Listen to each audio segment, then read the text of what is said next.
Պարոն Կարապետյան, ընդունված կարծիք կա, որ Հայաստանում իշխանությունը հնարավոր չէ փոխել ընտրություններով,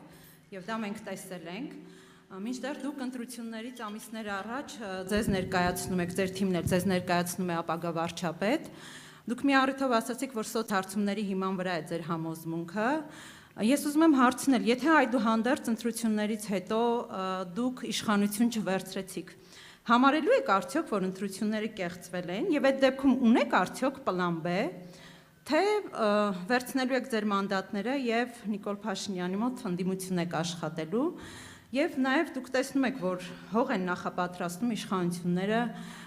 ձեր գրանցումը կասեցնելու հետ կապված, ճիշտ է գրանցվել եք, բայց հնարավոր է ինչ-որ փուլում նաեւ կասեցնեն։ Այս դեպքում էլ ունեք արդյոք պլան B եւ ձեր ընտրազանգվածին որ ուղղությամբ եք ուղղորդելու։ Շնորհակալ եմ։ Գիտեք, այդ պլան B-ն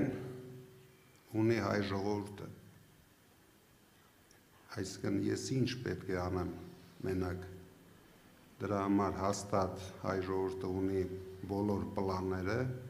քանի որ մենք գնում ենք բացարձակ հաղթանակի եւ վստահ ենք դրա մեջ։ Հետո ես ասեցի, որ ես միայն սոցհարցումների վրա չեմ հիմնվում։ Ես հիմնվում եմ նաեւ Փաշինյանի բացարձակ ցածր ռեյտինգի վրա, ինչը որ երևի դուք ինձնից լավ եք տեսնում։ Դրա համար մենք անում ենք հիմա առաջին քայլը։ Մենք գնում ենք ընտրությունների օրինական ճանապարհով, թույլ չտալով ոչ մի ապօրինություններ մեր կողմից, բայց մենք վստահ ենք, որ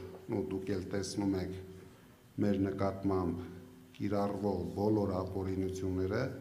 բայց դուք մի անհանգստացեք, իրենք ուրիշ ձև չունեն, 25% ռեյտինգ ունենալով իրենք չեն կարող ոչ մի իշխանություն ունենալ Հայաստանում։ Իսկ ընտրություններից հետո եթե չլինեք իշխանություն, ո՞րն է լինելու ձեր պլան B-ն։